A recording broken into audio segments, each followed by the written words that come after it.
হুইপ্লাস associated disorder. নাম কি? হুইপ্লাস associated disorder. এটা একটা term. Is the term used to describe injury sustained as a result of sudden acceleration deceleration movement. acceleration deceleration মানে কি? acceleration মানে ত্বরণ, deceleration মানে হচ্ছে মন্থন। acceleration আর deceleration আমরা একটু দেখব একটু পরে।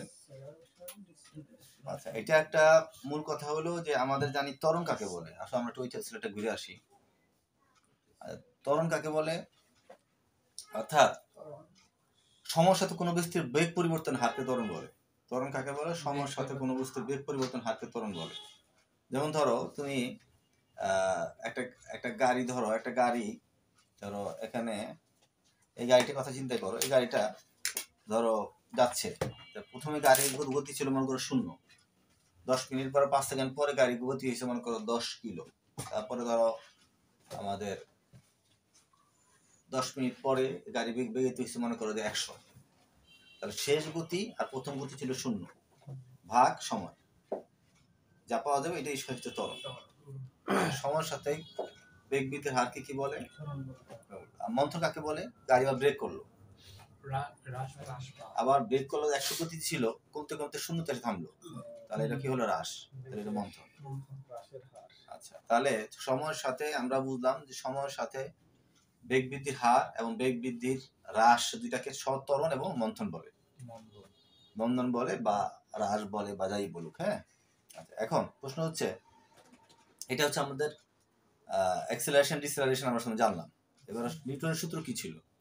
নিউটনের সূত্র ছিল যে, প্রথম সূত্র কি ছিল? এই যে কোন বস্তুকে বাহ্যিক কোন বল না দিলে স্থির বস্তু স্থির থাকবে, গতিশীল বস্তু গতিশীল থাকবে। আবার দ্বিতীয় বস্তু কি থাকবে? এই পরিবর্তন হোক ভরবেগের পরিবর্তন হারের সমানুপাতিক হবে। ঠিক আছে। তৃতীয় সূত্র ছিল কি? প্রত্যেক বলেরই প্রতিক্রিয়া রয়েছে। তাহলে প্রথম সূত্রটা খেয়াল করো। প্রথম সূত্রটা কি ছিল? যে প্রত্যেক বস্তুই স্থির বস্তু স্থির থাকবে, গতিশীল বস্তু, তাই না? গতিশীল বস্তু স্থির থাকবে। এখন ধরো তুমি বসে আছো, তাহলে বসে আছো, তুমি চাবা বসে থাকার চেষ্টা করবা, তোমার বডি কি চাবে? বসে থাকবে। নিউটনের সূত্রে বসে থাকার চেষ্টা করবে। আচ্ছা, এবার তুমি দৌড়াইতেছো, তুমি চাইলে সব করে থামতে পারো না। থামতে গেলে তোমাকে অনেকক্ষণ কষ্ট করে তোমাকে একটু করে থামতে হয়। কেন? গতির জড়তার কারণে।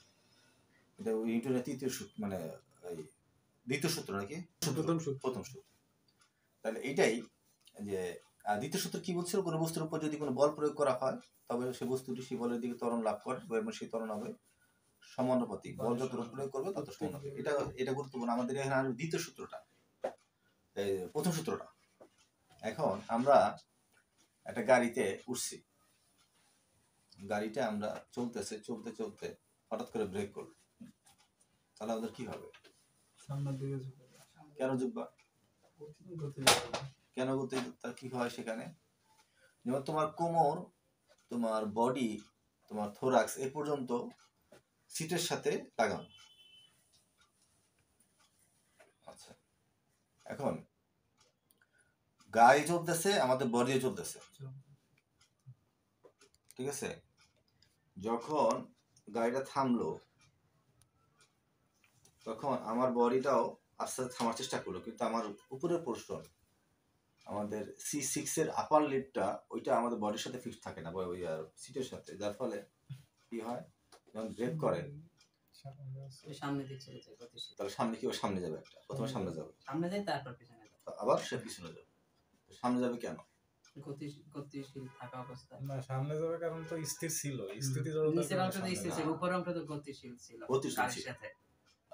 এই তো যখন গাড়ি গতিশীল ছিল তখন তার উপরের অংশ তো সবই গতিশীল আছে, কিন্তু যখন গাড়ি যখন থামতেছে তখন নিচের অংশটা থামার মধ্যে আছে, কিন্তু উপরের অংশটা স্থিতিশীল ছিল না, স্থিতিশীল হচ্ছে না, সব গতিশীলের মধ্যে আছে, সঙ্গে সঙ্গে স্থির হচ্ছে না। প্রথমে সামনে হবে, আবার গাড়ি যখন থামতেছে তখন পিছনে গিয়ে আরেকটা এরকম এক্সটেনশন হয়ে তারপর থামবে।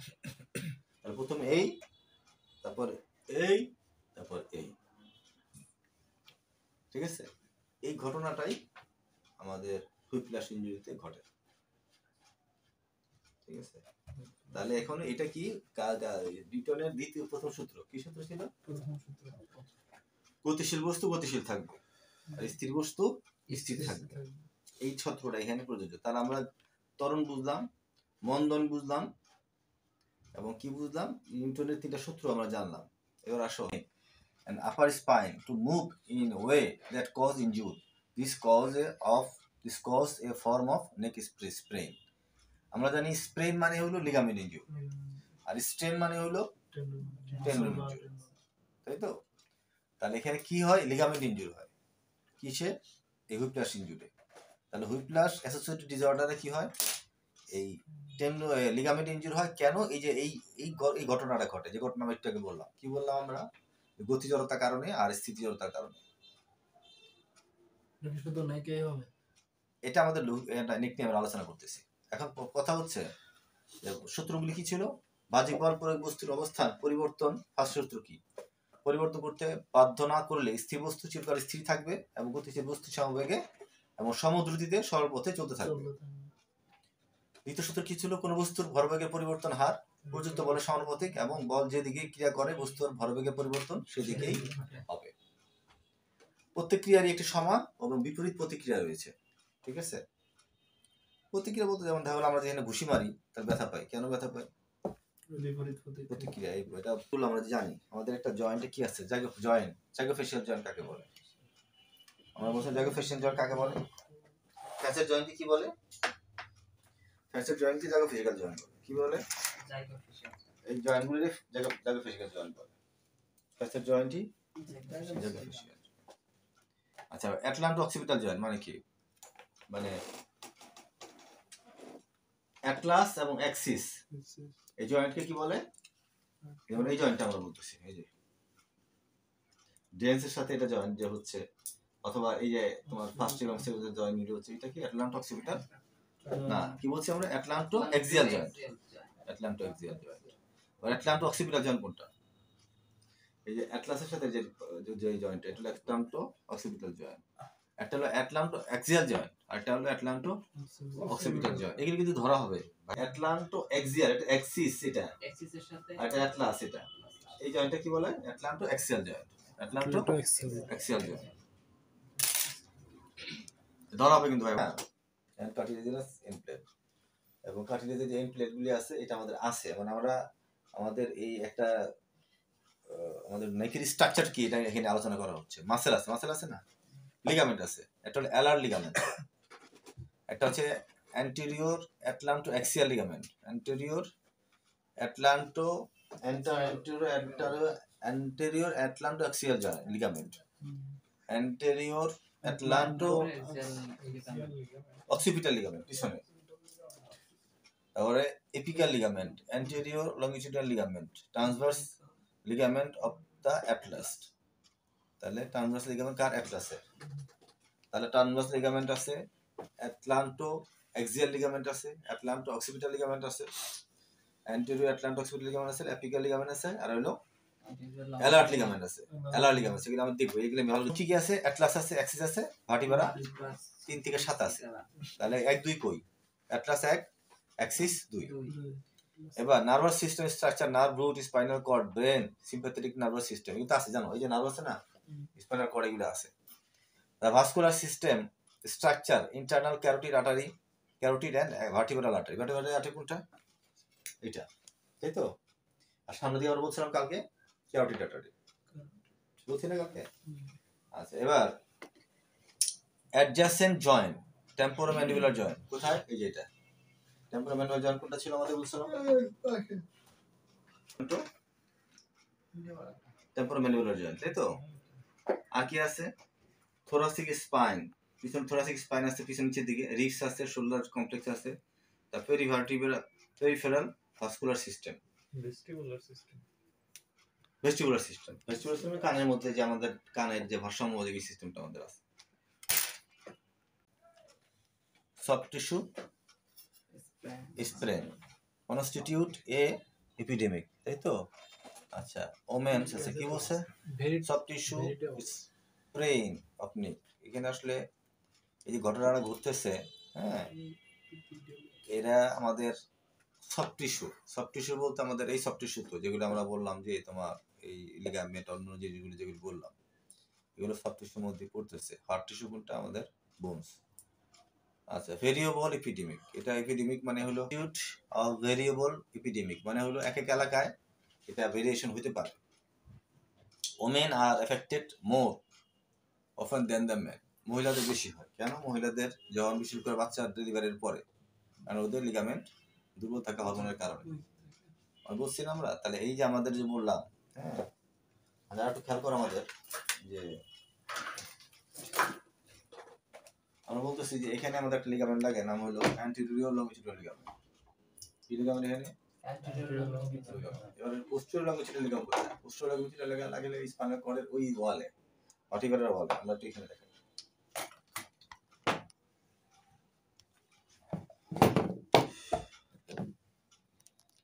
এই জায়গাটাতে লাগে আমাদের পোস্টেরিয়র লংজিটুডাল লিগামেন্ট, আর এখানে লাগে অ্যান্টেরিয়র পোস্টেরিয়র লংজিটুডাল লিগামেন্ট। তাহলে এই লিগামেন্ট গুলো দুর্বল থাকে কাদের? মহিলাদের, বিশেষ করে বাচ্চা হওয়ার পরে। কারণ বাচ্চাদের প্রজেস্টেরন হরমোনের ঘাটতি থাকে, অ্যান্ড্রোজেন হরমোনের কারণে এই লিগামেন্ট দুর্বল থাকার কারণে এইটা অ্যাক্সিডেন্টে বেশি ওদের ইনজুরি হয়। পুরুষদের হতে পারে, কম থেকে কম। আর কি বলছে? Anterior longitudinal ligament of the spine and the, মানে পোস্টেরিয়র লংজিটুডাল লিগামেন্টটা ইনজুরি হতে পারে। আবার ধরো এটা পিছন দিয়ে গেল, তখন এই সামনের অ্যান্টেরিয়র লিগামেন্টটা কি হতে পারে? ইনজুরি হতে পারে। এই কথাটা এখানে বলছে। এবার আসো ফ্যাসের যত কথা বললাম, এবার আসো ভার্টিব্রাল ডিস্ক, ইন্ট্রাভার্টিব্রাল ডিস্ক। যেমন এই যে ডিস্ক আছে, এই ডিস্কগুলো কি হতে পারে? এই যে ডিস্ক আমরা দেখাচ্ছি, এই ডিস্কগুলো তোমার ধরো যদি এর সামনের দিকে আসে, তখন এইটা কাছে চলে আসে, তখন এই জায়গায় চাপ পড়ে, যেটা আমাদের ডিস্ক প্রলাপসের একটা কমন ব্যাপার। আবার এটা যখন পিছন দিকে গেল, তখন এদিকে চাপ পড়লো, তখন এটা সামনের দিকে চলে আসলো। তো সাধারণত হুইপ্লাস ইনজুরি এটা পিছন দিকে, সামনের দিকে ডিস্টার্ব প্রলাপস হয়। আর অন্য ক্ষেত্রে যেমন লাম্বার অন্য ক্ষেত্রে পিছন দিকে হয়, পোস্টেরিয়র এই সাইডে হয় কমন। আর শুধু হুইপ্লাস ইনজুরি অ্যান্টেরিয়র সেটা ডিস্ক প্রলাপস হওয়ার চান্স অত্যন্ত বেশি থাকে, যেটা আমরা এনে বলে দিচ্ছি, specially anterior part of the intervertebral disk.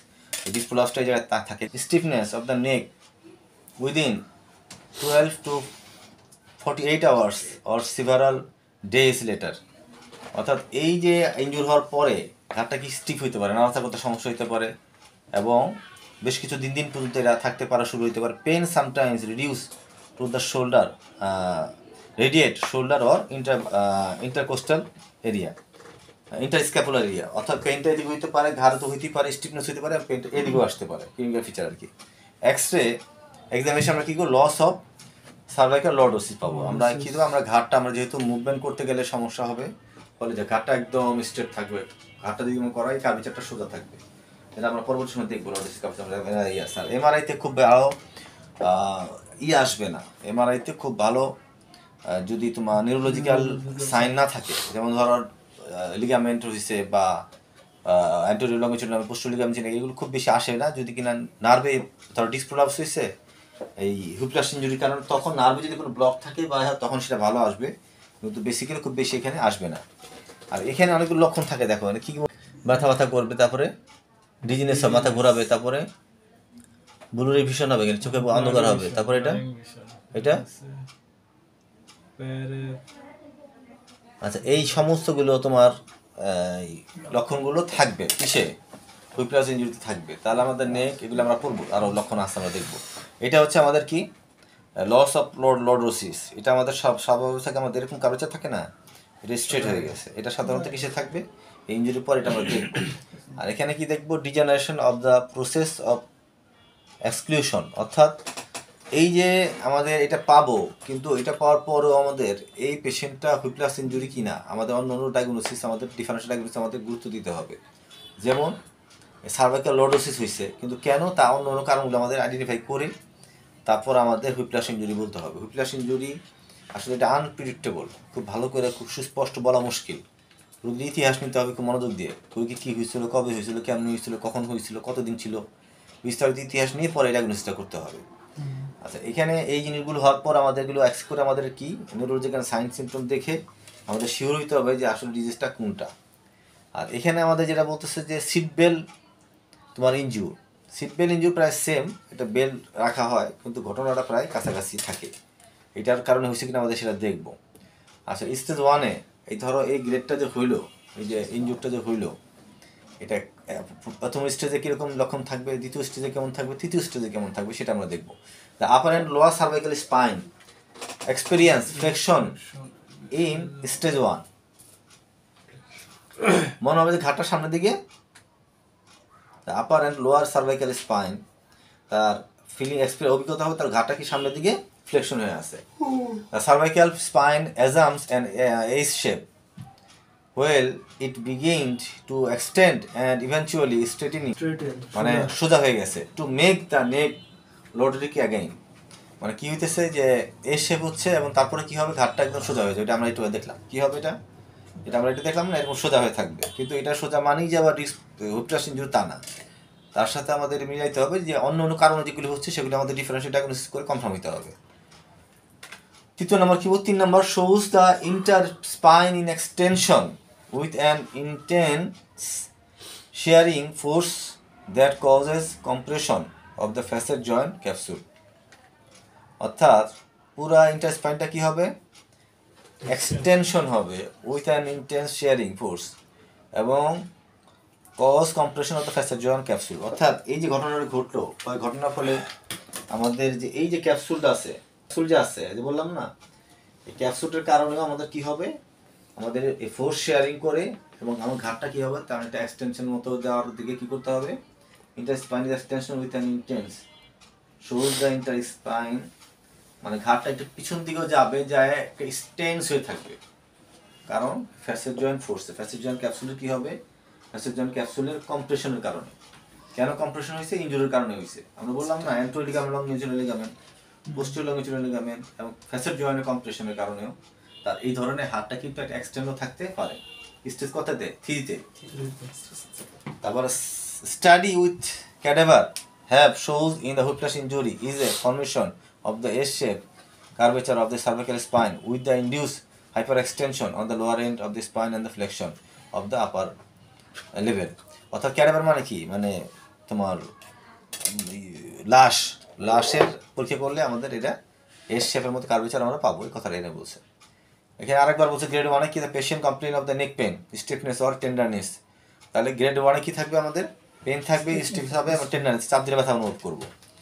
Grade 2-তে patient with exhibit কি হবে, musculoskeletal science including decrease range of motion and joint and point tenderness, এবং কী হবে, science including decrease range of motion এবং এই মাস্কুলোস্কেলেটাল, অর্থাৎ আমাদের এই ঘাড় একটা তো হলো যে স্টিফনেস হবে, টেন্ডারনেস হবে, মাসেলের স্পাজমের কারণে কি হবে, এই আমাদের মুভমেন্টও কমে যাবে এবং একটা পয়েন্ট আমরা পেন পাবো।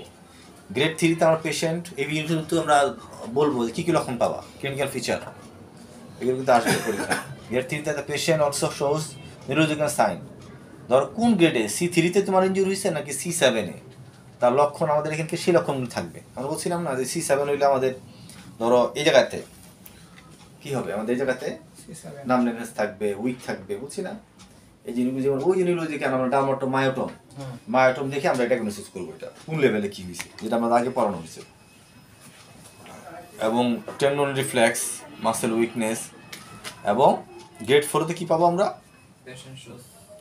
গ্রেড 4-তে তোমার অবস্থা খুবই খারাপ, অবস্থা খুবই, তোমার রোগী আনস্টেবল হবে, মাথা ঘুরে পড়ে যাবে, বমি করবে, রোগী খুবই একটা ইসে যাবে। এই এবার উৎপত্তি কি, ধরো এই যে সার্ভাইকাল স্পাইন, ফ্যাসেট জয়েন্ট, এই সব কোন কোন জায়গায় হতে পারে, ফ্যাসেট জয়েন্ট হতে পারে, ফ্যাসেট ক্যাপসুলও হতে পারে, স্পাইনাল লিগামেন্টও হতে পারে, নার্ভ রুট হতে পারে, ইন্টার ডিস্ক হতে পারে, কার্টিলেজ হতে পারে, প্যারা স্পাইনাল মাসেল কজিং হতে পারে এবং ইন্টার আর্টিকুলার মিনিসকাস হতে পারে। আচ্ছা, whiplash can affect anyone of any age, যে কোনো বয়সে হতে পারে, তবে বেশিরভাগ ক্ষেত্রে বয়স্ক এবং যে সকল বাচ্চা কাচ্চা মাত্র একটা বাচ্চা ডেলিভারি করছে ওই সময় এই ইনজুর হওয়ার সম্ভাবনা অত্যন্ত বেশি। আচ্ছা, হাইটের ক্ষেত্রে একটা বলা হয়েছে যে সকল মানে শর্ট মহিলাদের এটা হওয়ার সম্ভাবনা অত্যন্ত বেশি। হ্যাঁ, যদি আমরা আরো শর্ট করে বলি, সেটা হচ্ছে যে আমাদের হুইপ্লাশ ইনজুরি হচ্ছে হুইপ্লাশ অ্যাসোসিয়েটেড ডিসঅর্ডার, যেটা আমরা যে এই গতি জড়তার কারণে বা নিউটনের প্রথম সূত্র ফলো করার কারণে আমাদের এই ইনজুরিটা হতে পারে।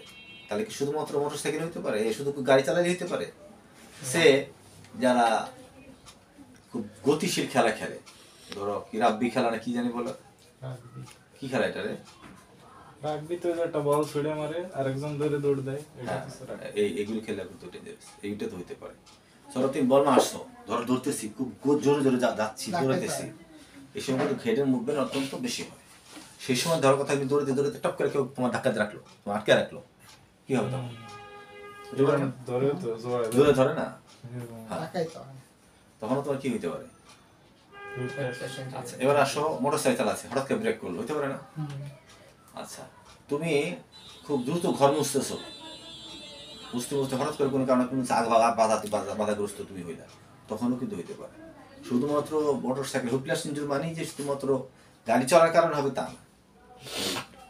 এখন এই কথাগুলো বলতেছে আমাদের রোগীর এই ঘাড়ে ব্যথা হওয়ার পর আমরা দেখবো যে এই ঘটনাগুলো কি হয়েছে। তাহলে আমরা কি পাবো? আমরা যদি রোগী এরকম বলে যে আমি এই ঘটনা কি করতেছিলেন, এই ঘটনা ইতিহাসটা নিলাম, তারপরে তো লক্ষণ কি দেখবো? পেইন। তো গ্রেড 0 তো কোনো ব্যথা নাই, কিচ্ছু নাই, রোগী নর্মাল। গ্রেড 1-এ পেইন থাকবে, স্টিফনেস থাকবে। গ্রেড 2-তে পেইন থাকবে, স্টিফনেস থাকবে, রেঞ্জ অফ মোশন কমে যাবে। গ্রেড 3-তে নিউরোলজিক্যাল সাইন পাবো। গ্রেড 4-এ অবস্থা খুবই খারাপ, আনস্টেবল, ফ্র্যাকচার পাবো হয়তো আমরা এক্সরে করলে, এবং ডিফারেন্সিয়াল ডায়াগনোসিস করে আমরা এক্সরে করলে অন্য অনুষ্ঠিগুলো মিলায় আমরা এই ডায়াগনোসিসটা করবো। এবার হয় কি, তখন কি ঘটে, কি ঘটতে পারে? এই ঘটনা ঘটার পরে আমরা যে লক্ষণ পাবো, কেন লক্ষণগুলি পাবো? কি হইতে পারে? অ্যান্টেরিয়র লংজিটিউডিনাল লিগামেন্ট ইনজুরি হতে পারে, পোস্টেরিয়র লংজিটিউডিনাল লিগামেন্ট ইনজুরি হতে পারে। এরপর কি পাইতে পারি আমরা? ফ্যাসেট জয়েন্ট ক্যাপসুল ইনজুরি হতে পারে। সেই সাথে আমরা কি পাইতে পারি? ইন্টারভার্টাল ডিস্ক প্রলাপস হতে পারে, পারে না? পারে। তো এই সমস্ত কিছু যদি আমরা ডায়াগনোসিস করে আমরা ব্যবস্থা নিয়ে আমরা তারপরে আমরা ফিজিওথেরাপি ম্যানেজমেন্ট আমরা দিব। তবে এইসব ক্ষেত্রে আমরা ইমোবিলাইজে ঘাড় মুভমেন্ট করাটা সাবধান, মুভমেন্ট করলে আর ইনজুরি হওয়ার সম্ভাবনা অত্যন্ত বেশি থাকবে। যে বডি স্ট্রেক থাকে, গতি জড়তার কারণে ঘাড় প্রথমে সামনে যায়, গাড়ি থেমে যাওয়ার কারণে, মন্দনের কারণে আবার গাড়ি পিছনে গিয়ে আবার সামনে আসে, এর ফলে ইনজুরিটা হয়। এটা হচ্ছে কি মেকানিজম। আর কি ঘটে? এটা হলো এই যে ইনজুরি ইফেক্ট, যে অ্যান্টেরিয়র লংজিটিউডিনাল লিগামেন্ট, পোস্টেরিয়র লিগামেন্ট, আর লক্ষণগুলো যে 4টা লক্ষণ, এই কয়টা কথা খুব ভালো করে ব্রেনে রাখতে হবে, তারপর আসবে ট্রিটমেন্ট। বুঝতে পারছি?